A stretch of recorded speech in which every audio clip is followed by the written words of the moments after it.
Eric Wheatley, and welcome to episode 213 of the Wheatley podcast. Thank you very much for joining me and us and them.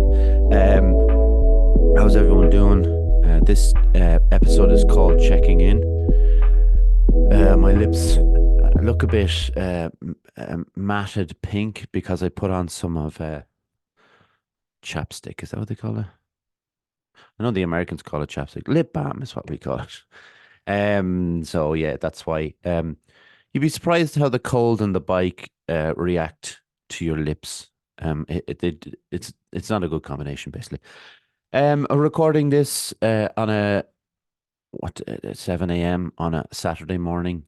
I've been told that there is a full moon and it's called a snow moon. And yeah, that's all the information I was given. I don't know what that means, by the way. I don't know anything.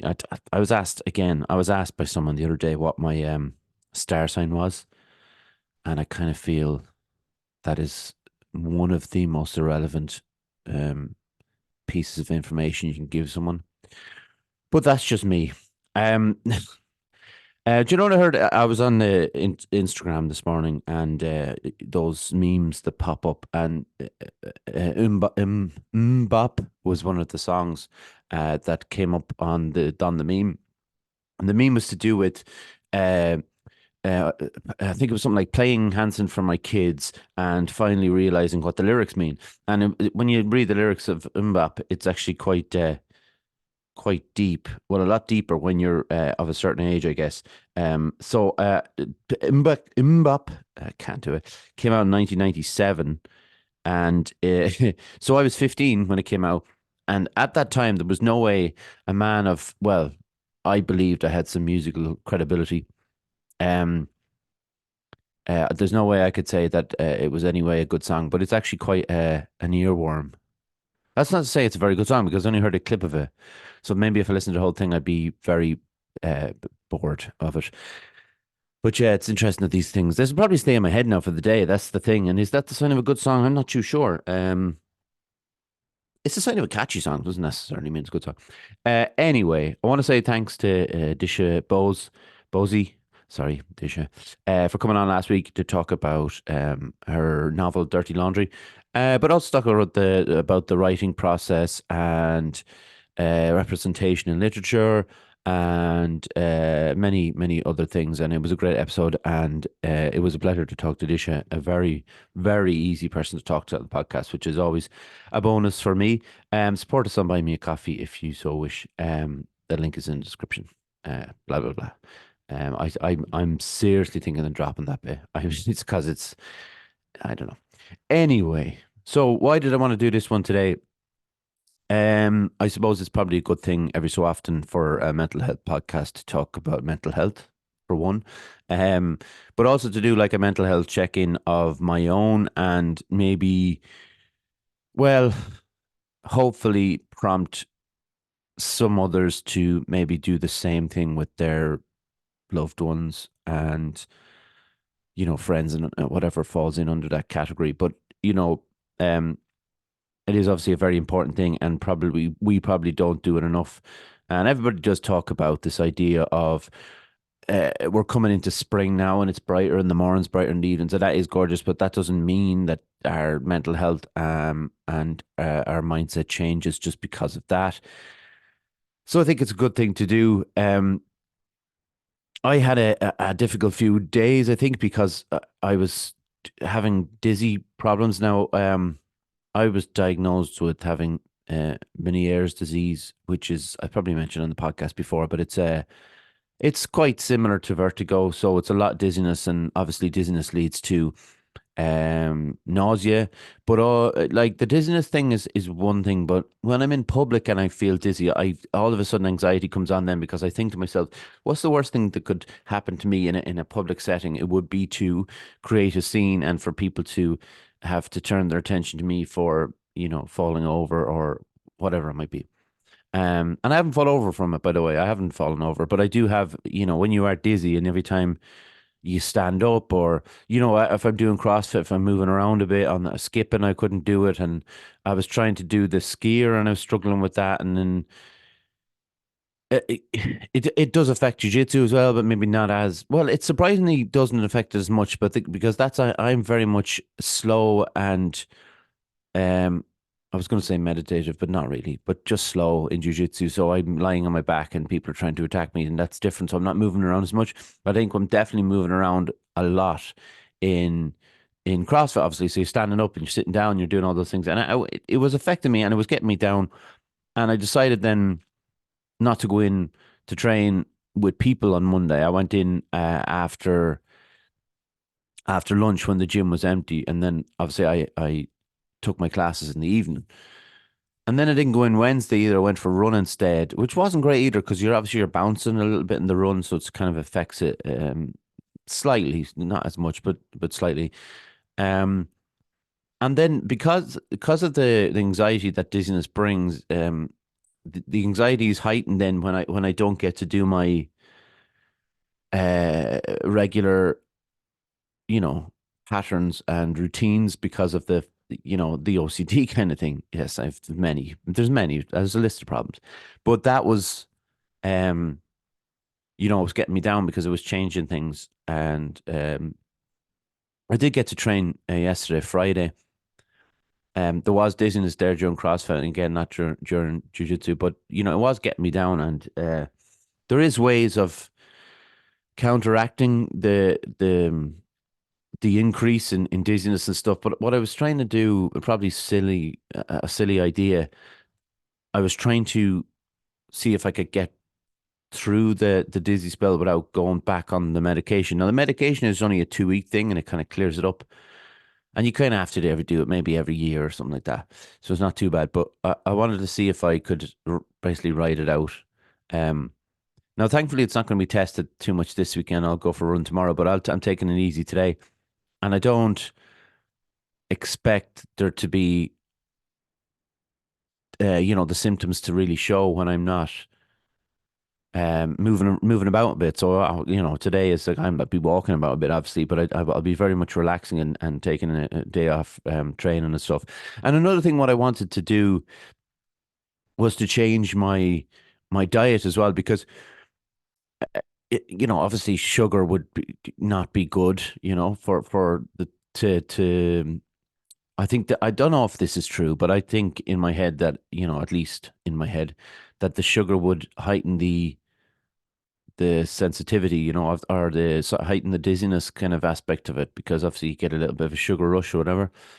And I was eating too much sugar. I was definitely eating too much sugar, and so this week I've kind of cut back on that, and I've started on the whole drinking all the water I can get in, and back to the good diet of which, for me, I don't know if people probably won't realize the how much this actually is if they've never counted calories. But 3,400 calories is what I need to eat to sustain because of all the training.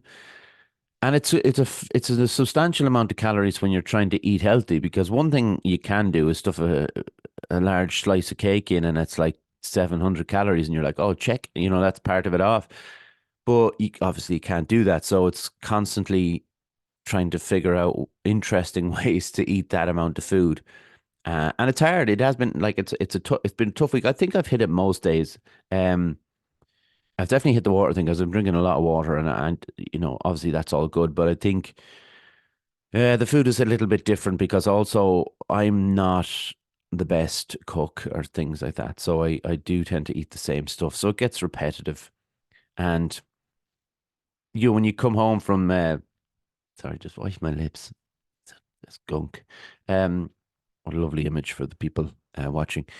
But when I get home, it's easier to, eat something unhealthy than it is healthy. So I've been eating a lot of porridge, and I've been eating fruit and all that kind of stuff.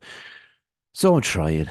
So I was hoping now that would be a different approach, or a different, or an aid to the unwell feelings, and obviously good for the mental health as well. Because, like I said, that has been suffering because of feeling unwell, and um, you missed a little bit of a sugar high as well. That's gone. Now listen. that's another thing I want to say as well, because I've talked about this before, but I just want to say I do allow myself to have, like, in the afternoon after dinner, I like to have something sweet. So I'll have like four biscuits, or I'll have, like, if I'm in a savory fair, which is just around the corner from where I train from Fusion, I think I allow myself one of their cookies and a cup of tea, that kind of thing. So it's not like I cut it all together. It's just in that one moment I'll have something and that's it. It's not like eating sweet things all the time.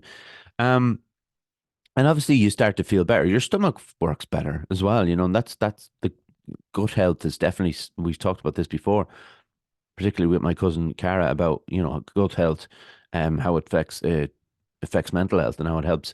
A good gut means a good, feeling, and mental health. So all that in the last week. So hopefully, but listen, like, more importantly, if you are feeling it a little bit, have a little bit of a check in with a loved one, and just a little bit of a chat.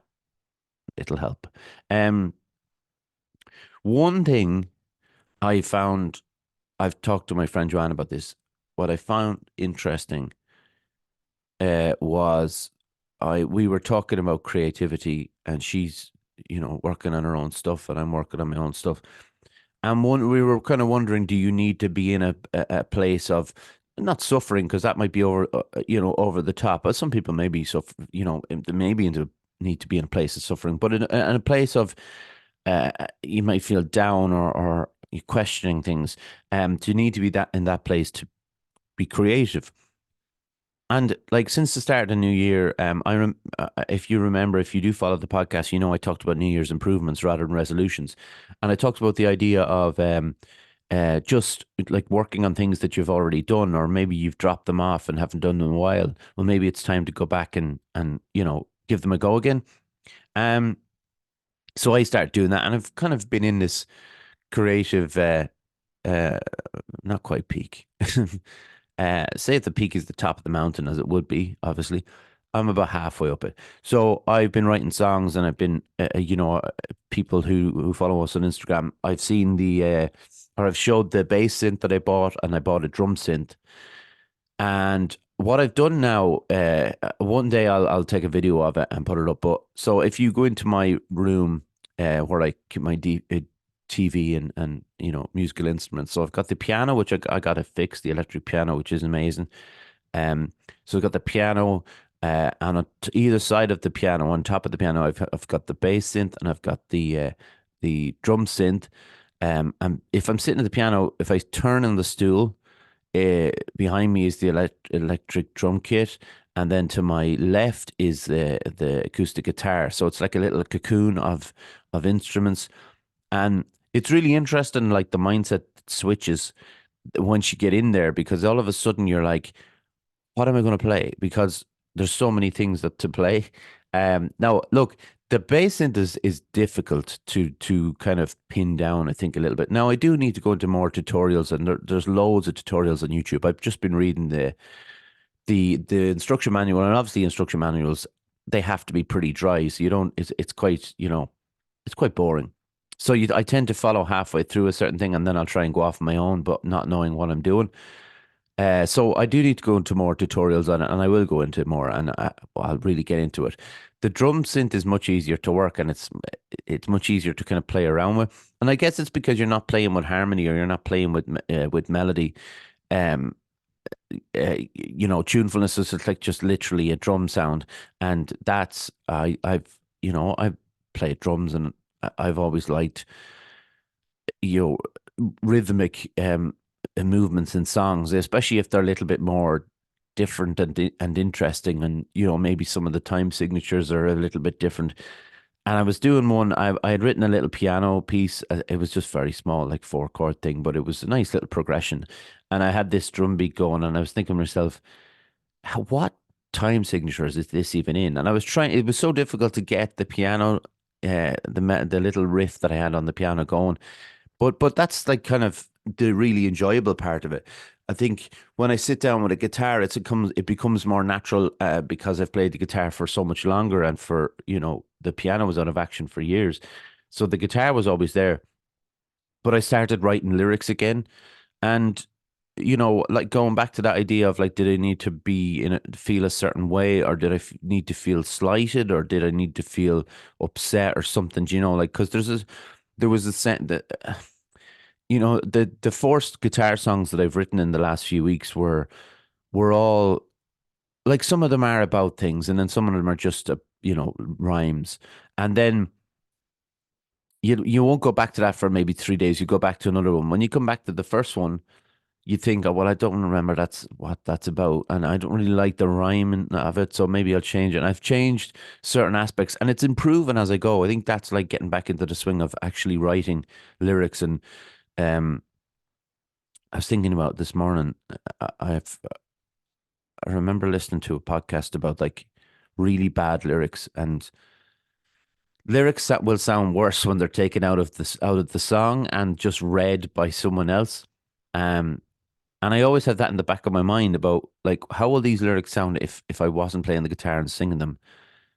And some of them sound terrible. So then that comes the point where you got to edit and make it better. But you know, you take these little moments, like if someone, say, if you're broken up with, or you're into someone, they're not into you, or you're struggling financially, you're struggling mentally. These are all bad things that happen to people. Um, Look, I know there's songs about happiness, shiny, happy people. What a great song that is, by the way, by REM. But like, a lot of it is you feeling bad, or you being slighted, or feeling that someone's treated you like shit, and that's when the creativity tends to come out in someone. Look at paintings, or even reading literature. Like, look at all the broken-hearted people. But I think, not that anybody's gonna be able to kind of read my lyrics, or hear them and go, oh, that's about such and such, because they won't be able to, unless I tell them, obviously, but they're not gonna be able to figure it out. No matter how well they know me. But that's almost like a sly little nod to yourself, in a way. You're like, oh, I got away with that one, and it might be about someone, that let you down, and look, I've been hurt in my day, as we all have, and it's okay to use that, like, as long as you're not making it obvious and not calling someone names or being cruel to them. You can use it in subtler ways, like, without being a dickhead. Basically, that's what I'm saying. But it's interesting, and I have enjoyed the process again. And I want to. I said this before, but writing songs on a piano is so much more difficult for me. Or maybe, actually, no, I won't say it's more difficult, but it's definitely more. Uh, well, it's is it? Well, it is probably more difficult. Just disagreeing myself, but when I don't have the same talent as I do on the guitar, or the same ease, I would say, rather than talent, but like the way I can move between chords on the guitar is a lot easier than I can on piano. You tend to write with a different cadence or something. Like you find notes that you shouldn't find, because they shouldn't go there. Um, and that's interesting in itself, because it'll either leave you there and you'll go, well, maybe well, like, why can't I use this? Like, I don't know music theory. Um, but then it might say, well, I can't do this, but maybe I can do this. And that's a really interesting place to find yourself in. And the fact that what I'm doing now is what I never had when I was younger. The phone is there all the time, so I can record two verses of a song. If I write the chorus later on, I can go back, record that, wipe out the first one, so that I'm moving through the drafts, but recording each time. So I remember each one, I remember each melody. And weirdly, the melodies are coming easier now. And I always had trouble with melodies in music. Um, and maybe it's just a better understanding of music now, that, than I had. Well, obviously I do, than I had when I was a teenager. But writing about writing chord sequences is a lot easier for me to move through, because I know where it should go now. And at the time, I don't think I did.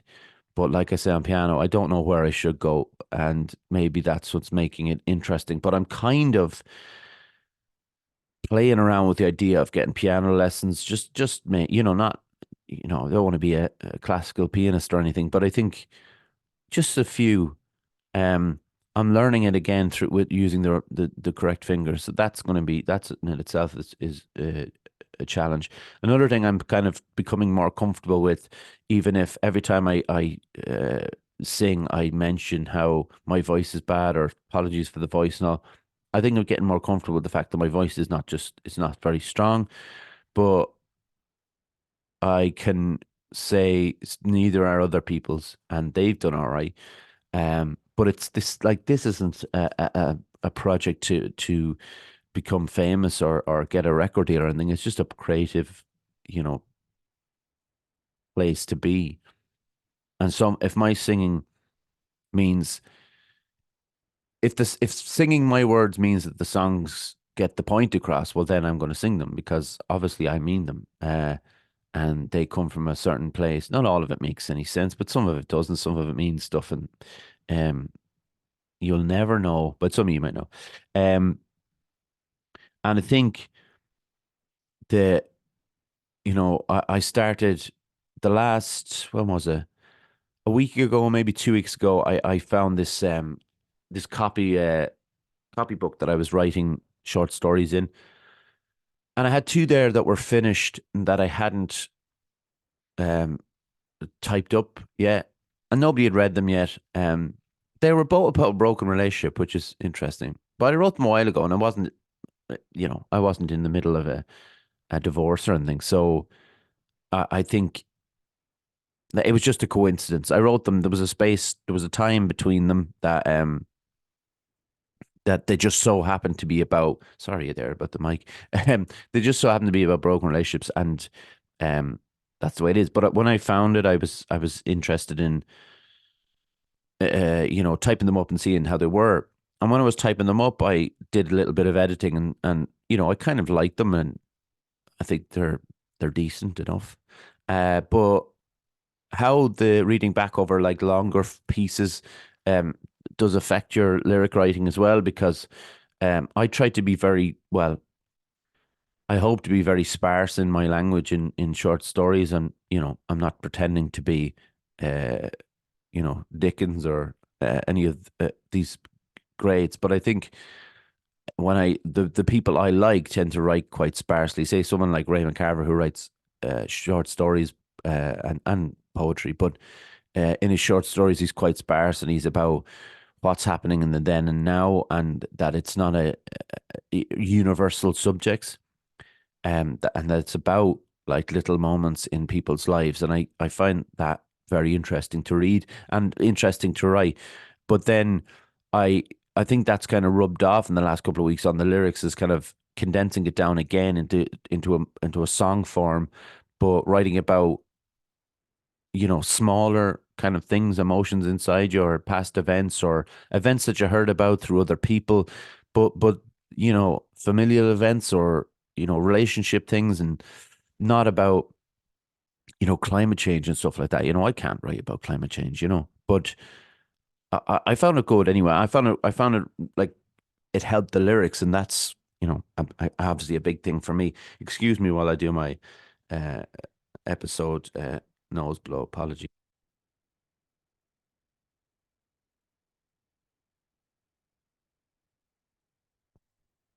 We'll put an ad in there or something. Sorry. Actually, do you know what? While I'm there, I'm gonna have a little drink. But as a little bonus, I want to read one of the short stories. One sec. So this is one of the particular. This is probably the shortest short story I've ever written because it's only 3 pages. Okay, this is not going to be very exciting for the people watching because I'll just have my head down and reading. But so it's called Facing the Wall, and I was doing this. If people follow the podcast, and I talked about it before, I do this. Um, I'm doing this kind of project that's taken years and years and years of 50 states, 50 short stories. So one set in each state. So this one's set in Rhode Island. I think I set this in Rhode Island because it's got nothing to do with the actual state. And I know nothing about Rhode Island, only it's the smallest state in America. Um, but yeah, so I just set it there. But it's like if you're in New York, you could name some stuff that you were passing by the Empire State Building or something. But obviously, there was nothing I could place this in. But anyway, I'm going to read it. Okay. We're ready. So it's called Facing the Wall. I was in the bedroom, leaving her to scream at the bare cupboards and buzzing refrigerator. The ashtray next to me was emblazoned with our honeymoon destination, Toronto, in the colours of the Canadian flag. I tap the cigarette too often. I answer her accusations and claims in my head only. I'm a loser, am I? What would you know? I had, of course, heard it all before. The first time was more than 15 years ago. I took out my aggression on myself then, taking off my glasses and stamping on them. I realized soon after that this was my way of agreeing with her and punishing myself for being the way I was. She had used the word 5 times in the last few minutes as she scraped my dinner into the trash, slamming the plate and cutlery into the sink. In truth, I knew one of these outbursts was coming. I knew I couldn't have cut it off at the pass either. She had held on to it until our sons weren't around, that hate and frustration boiling continuously until now. I am well aware of my shortcomings, but that sting is so much worse hearing it from someone you once supposed was your soulmate. With all of her lotions and makeup on the dresser in front of me, I reach over to place the ashtray by her hairbrush. Instead, I take the hairbrush and pull some of the strands free. I don't love her anymore, but I still love what she had once been, before our rot set in, before the cycle of disappointments, when we were freer. It fell quiet for a moment. I expected footsteps and rage, so I put the hairbrush down. Then it started up again with her calling my name, starting like an inquiry. Inquiry. Inquiry? Shifting to an exclamation before flipping to a threat. I light my last cigarette. What an evening to run out. She had a full pack in the kitchen, but to dare ask her for some would now be a provocation. I could use a beer, a scotch, a saviour. Just how could it be all of my fault? The sending of the CVs, the humiliating interviews in which I was patronised by people I would consider to be kids. I had to go back to move forward again. Back when we first met, I was cleaning out grease traps, scrubbing ovens, wearing unflattering hairnets to keep my curly locks in check, and you didn't care then. You kissed my palm on our first date. I can't remember why, but I softened. I was spotty, self conscious, but you still told me you loved me before I said it to you. Why is the last cigarette always the best one? I inhale deeply, so deeply that sometimes the smoke doesn't come back up. 3 kids, all boys, all healthy, all ours. Parents can't help leaving marks on their children, but you never want to leave scars. They adore their mother, they tolerate me. My moods don't help. Am I strict? Probably. Are they intimidated by me? I can only guess. I do know that they used to be much easier to reason with. I was a better father when they were babies and toddlers. 1 teen and 2 on the cusp are a different proposition. Throw in their mother and you are dealing with a belligerent gang of 4. I'm hoping they know nothing of us not sharing a bed in over a year. I take the spare room or the armchair if I'm up too late and lazy. She dozes off on the sofa with the help of pills and the inertia of her marriage. The pill popping has been an issue for years now, a habit she blames all on me. Why don't you go? Why don't you fuck off? It seems to me that she means it today. She has asked me before, but never with as much malice. I killed the last cigarette. The room around me is merely a changing area for me these days. I hear his name from the kitchen. Robert was right, you know. He was right 13 years ago and he's right today. I bristle. He was a snake 13 years ago, and who gives a shit what he is like today? I stand. My stomach picks a moment to lurch, and I feel like throwing up. There is a small bag next to me, but I feel like covering the duvet with my contents, but the sick feeling passes. There is that cliche of a father going out for cigarettes and never coming back. Well, I do need cigarettes. I open the bedroom door. Her voice is shrill. I check my pockets for keys, for money. When she sees me, she says it again. Robert was right. I really blew it. He's in my room. I call it mine now. The kids don't know anything. They don't need to. I scrape his dinner into the trash. How many meals have been dumped over the last few years? Where is he during the day? Why is everything such a mystery? I'm shouting, raving, mostly to reclaim something for myself, to take something from him. I picture him cowering in the room, a dumb look in his face. I know I can say one word and will hit every nerve in his body, but that time hasn't come yet. I'll save it. How has he managed 9 interviews without a single callback? He blames them, the kids behind the desks, for his failures to impress. He carries the attitude around in his back pocket. He is a surly, a smart ass. He drinks too much and knows it all. The kids stand off from him at home. It's his voice, his manner. He gets a look in his eye when he's annoyed that forces him to pull away. I bang things and think of Robert.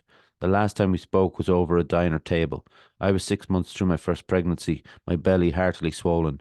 He took my hand and begged me to leave with him. It wasn't the first time he asked the same question. This one was different, though. It came in an ultimate alternative. If I wouldn't go, he would go alone. I picked what I felt was the easier option. I watched him tear. Sorry, what? I watched him tear up as he drove out of the lot.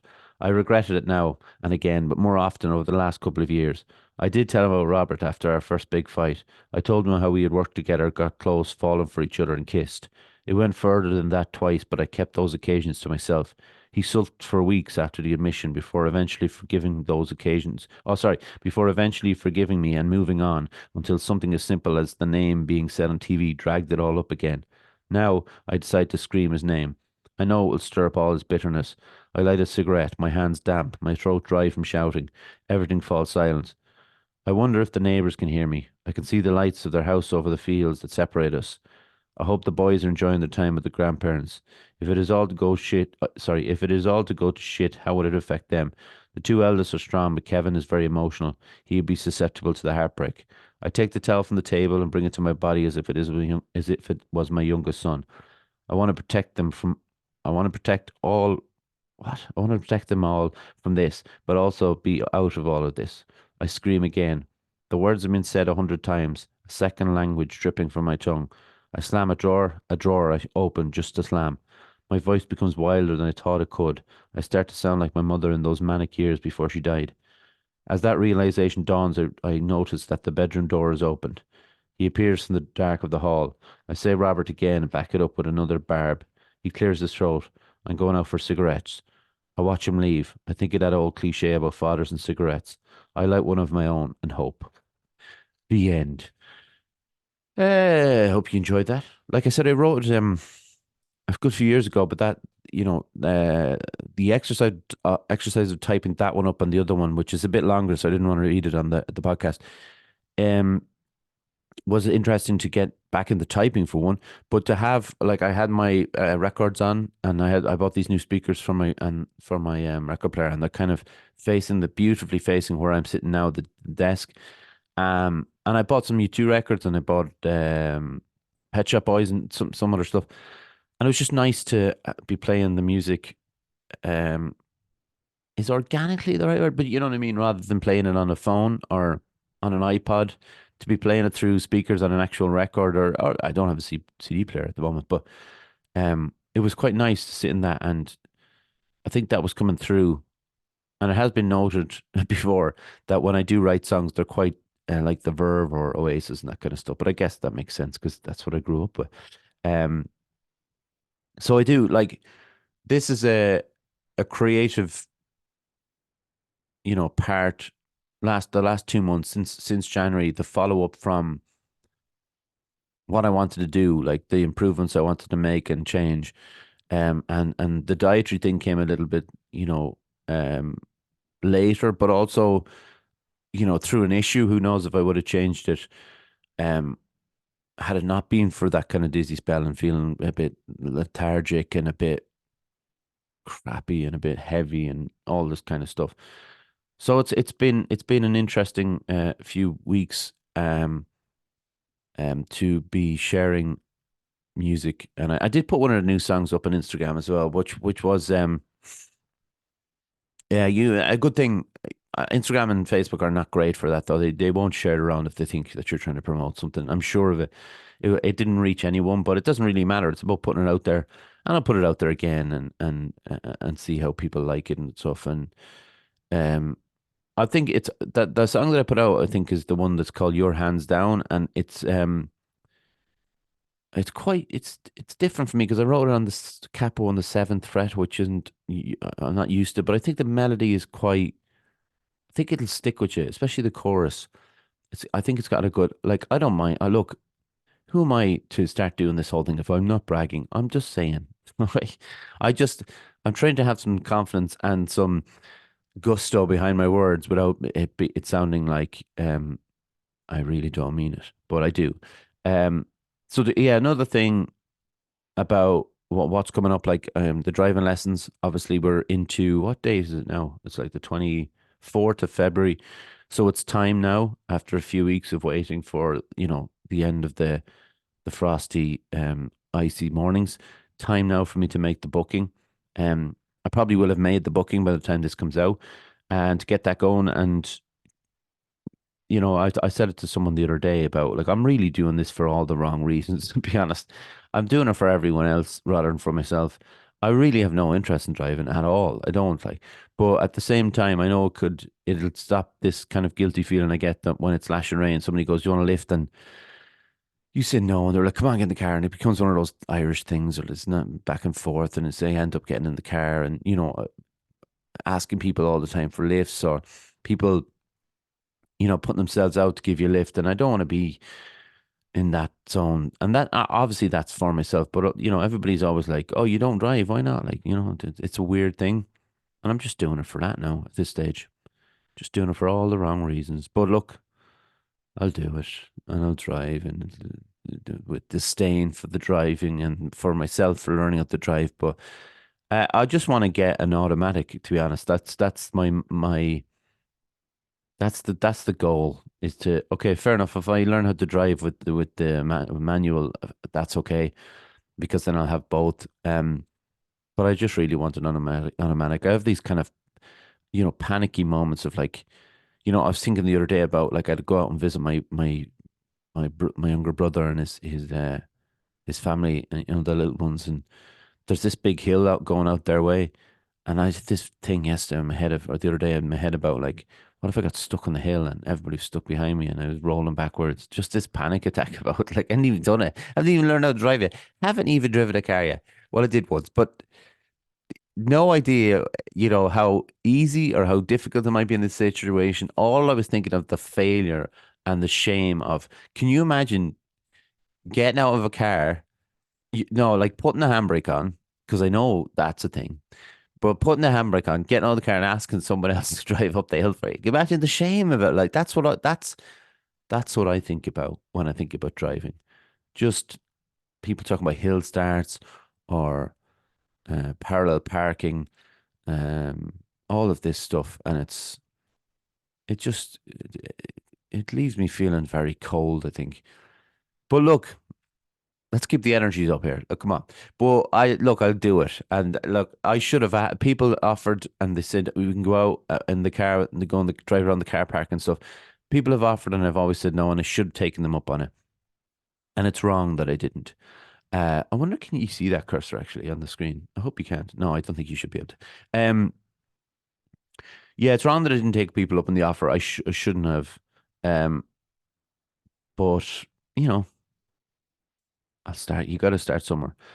Um, so it's yeah. I think I need to get the confidence in that I have in at the moment in writing songs, and like literally I'm going into the gym with a notebook and thinking, right, today I'm going to do an hour on the guitar. I left the guitar in the gym, the guitar I don't use at home, and I'll sit for an hour and write and change lyrics and stuff, and then I'll like brought in my short story copybook, and I was working on this story. Yeah, I'm working on this story at the moment. I started writing it when I was feeling really bad and really lonely, like a few months ago, and I was just going in and out of the gym.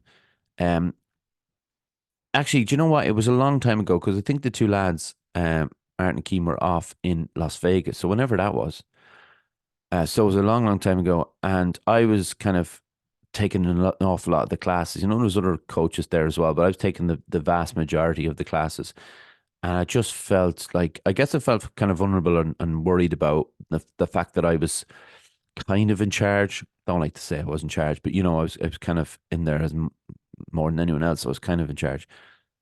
And there was a loneliness, and there was like just going in and out, and going in early in the morning, coming out late at night. Look, I know people do this every day of the year. I understand, but this is just my mindset at the time, and I was really struggling. And I was writing this story, and there was a real loneliness in the story, And I wrote about 5 pages at the time, and I went back to read it, and I was like, I don't know if I can write.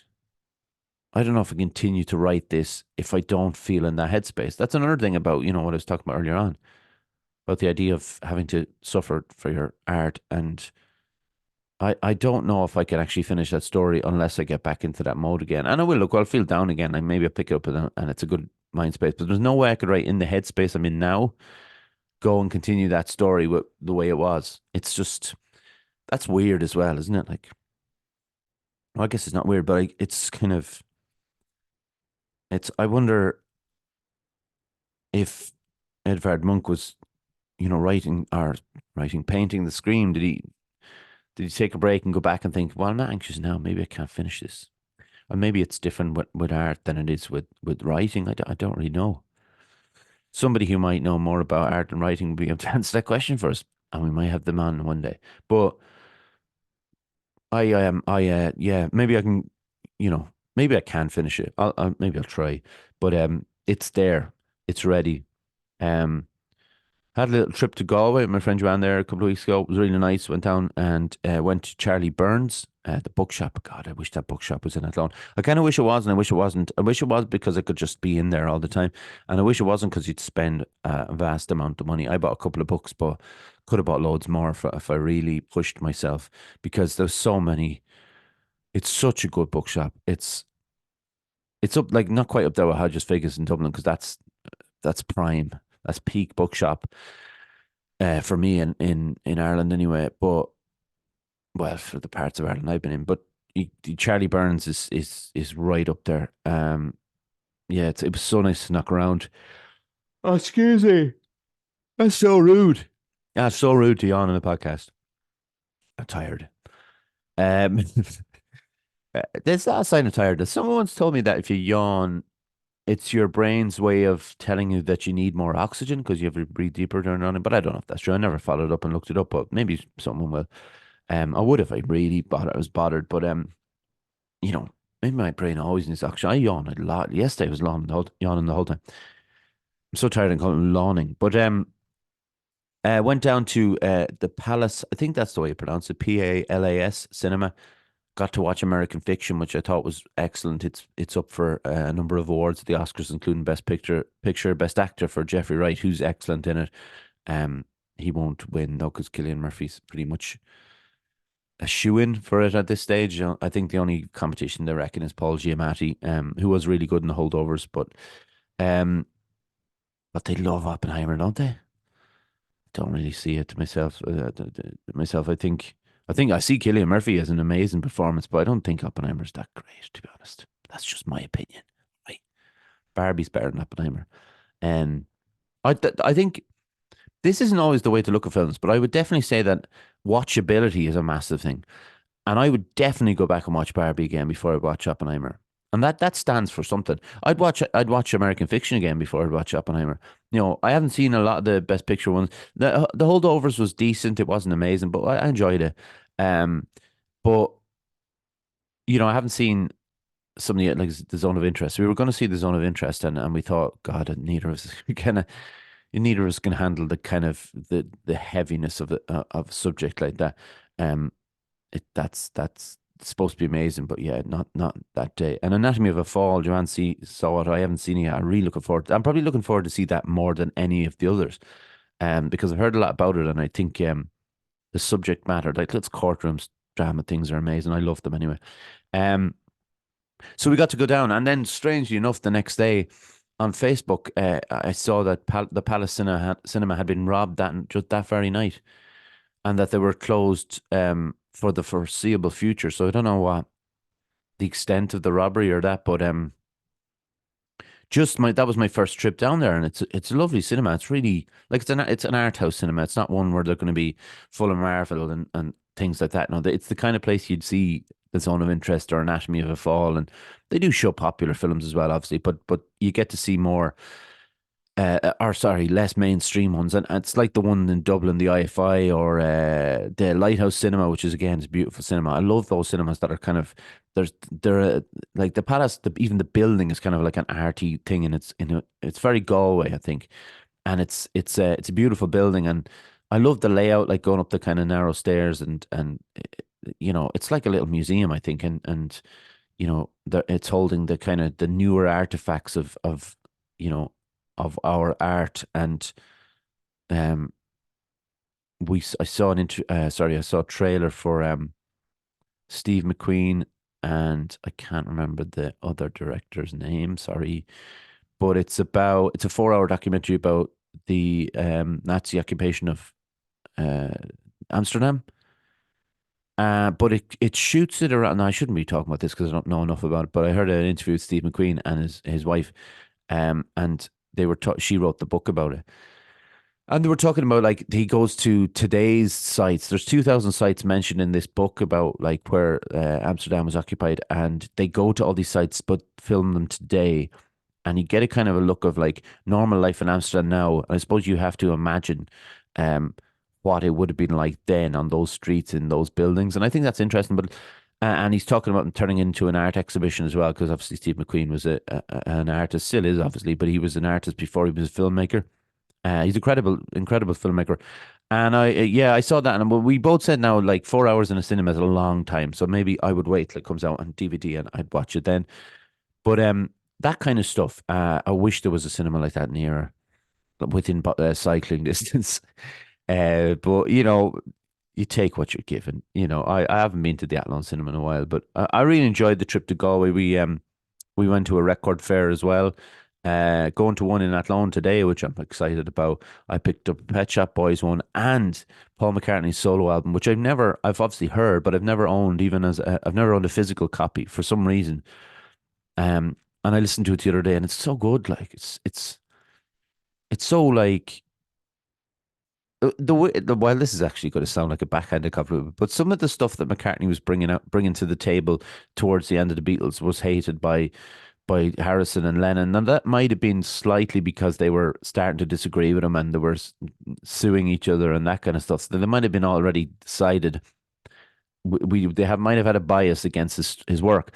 But some of it's not my favorite stuff of McCartney. It's kind of that kind of dance hall stuff, 1950s, um, um, what's the like Honey Pie and stuff in on the White Album. So I think he has some of that on it, but then he's got Every Night. That's an amazing song.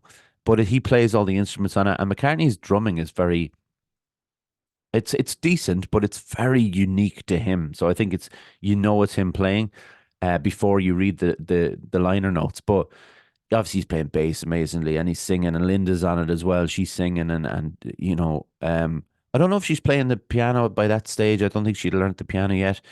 I think that was a Wings thing. But I know she's obviously doing a bit of work on it. But it's amazing that obviously Lennon's solo album is the one that gets the most credit. Well, maybe George Harrison's solo album gets the most credit, but Lennon's as well. But McCartney's one, it's a little bit popular, but there's some darkness in it as well. It just doesn't. It's not as dark as Lennon's, because Lennon goes like the therapy at the time and then releases it all in the Plastic Ono band. So I think McCartney's is a little more poppy, but like even Every Night, which is a pop song, he says every night I want to go out and get out of my head. He's was drinking an awful lot at the time because he was trying to come to terms with the loss of the Beatles, and I think it hit him harder than any of the others. And it's a great album, and the Pet Shop Boys one, like the synthy goodness of it, like, and I was delighted to. So yeah, I'm looking to go into the one today, and what I wanted to pick up was some hip hop ones in Galway, but it was more of a rock pop guitar based. Well, there was synthy stuff there, but there was no like hip hop or that. It would be nice. Obviously, we're in Ireland, and people who were collecting vinyl in Ireland weren't going out and buying NWA albums. For the most part, some of them were, but so it's kind of hard. It's kind of harder to get. But I would like that add that element in. I did buy the best of the Beastie Boys the other day, well, a couple of weeks ago, and I have it over there. And it's it's interesting to write a story about a breakup or a marriage separation while listening to Intergalactic or What You Want by the Beastie Boys. But there you go. That's the joy. Another thing before I go, I was sitting in Savory Fair. I should start paying them for all this advertising.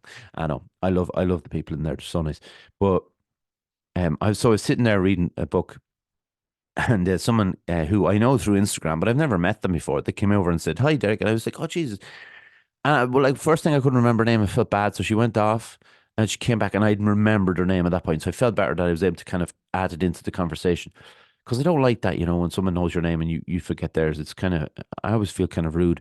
But she says, "Oh, what are you reading?" And I was like, "Oh shit," because so I said, "Oh God, yeah, it's heavy enough stuff." Like I was trying to avoid the title of it, like. And she goes, it's called Homegrown. It's kind of about the rise of the right wing kind of stuff. And she's like, all right, what, like, what's the no, maybe I didn't say that actually. Maybe I didn't say the title. I said it's a kind of a right wing thing. And she said, what's it about? It's called Homegrown. It's about Timothy McVeigh and the Oklahoma City bombing. And there is moments in your life where you're like, I wish I was reading Little Dorrit or like just something a little bit more normal. Uh, Obviously, all these books are of historical value and even more than the start. It's not even just about historical value. It's just about value at the time to learn about where we're coming from and how we got to where we are. But um, when you tell someone that you're in drinking tea on your lunch break, reading about the one of the biggest homegrown American terrorists in history, it kind of feels a bit heavy. And I do have this thing. She walked off anyways, smiling, so it was okay. I think it was fine. She didn't look scared or whatever. But I think I have this thing about Timothy McVeigh and that Oklahoma City bombing, and it might be I was in America at the time, and it happened in April 1995. So I just hadn't not quite turned 13 yet. I was actually close enough to having my appendix problems. But I remember the bombing, and of course, as Irish people, we've seen bombings and the aftermath of bombings in television growing up. And so this is sounding weird now, but at the time, the one in Oklahoma felt closer or something. Something about the north of Ireland, and I don't know if this was subconscious. I tried to separate it from. This isn't a political statement, by the way. I tried to separate it from where I was, to remove the whole, even though I was 12 or 13, to remove the whole fear or anxiety of the fact that this was in reach. I tried to separate it from where I was. So when I saw the Oklahoma one, now the Oklahoma one was probably, um, at least visually, more destructive, a bigger bomb than what we saw in the north and even what was going on over in England at the time. But I don't know, it hit home a bit more, I think, because I remember it being on TV and we couldn't really escape it. Not like I was over there with my mom and my brothers and staying in around. So it's not like they had it on 24/7 like you would now. Um, or like I was in Florida for 9/11 in my mom's apartment, and uh, that was 24/7. You just left it on, which is traumatic, to do that. But I do remember the bombing being talked about so much, about the fact that it was an American guy because they suspected it was going to be someone Islamic background. Um, and I don't know why it's remained with me. Maybe it's just because I was there or something. Like, I mean, in America, not in Oklahoma, but I was, in that country while it happened. And I had this fascination with, when I watched the guy who knew Timothy McVeigh, who hung around with him and who was kind of a suspect at the time on the Michael Moore documentary Bowling for Columbine.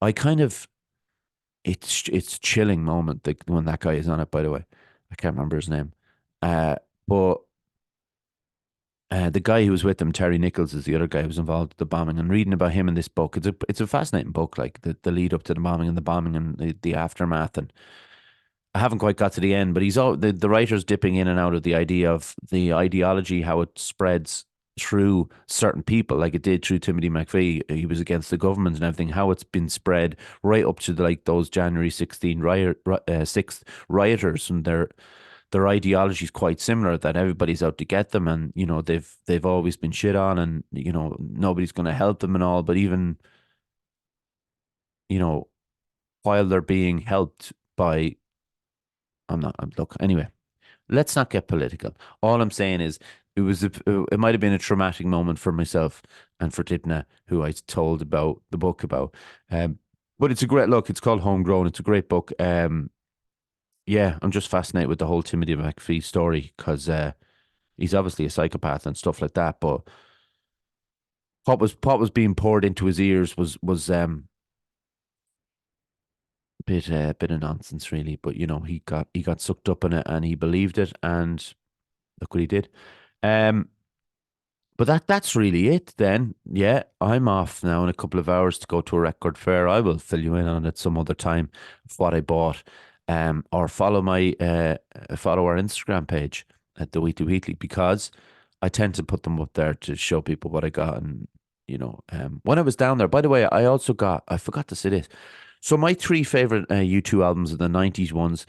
Achtung Baby, in this order, my favorite are Achtung Baby, uh, Pop, and Zeropa. So I had bought Zeropa online, right, as a celebration of getting the speakers. Then I got Octon Baby down Galway, and I was like, will I buy Pop? Because that would be the trilogy. That's the holy trinity, as far as I'm concerned, with regards to '90s U2.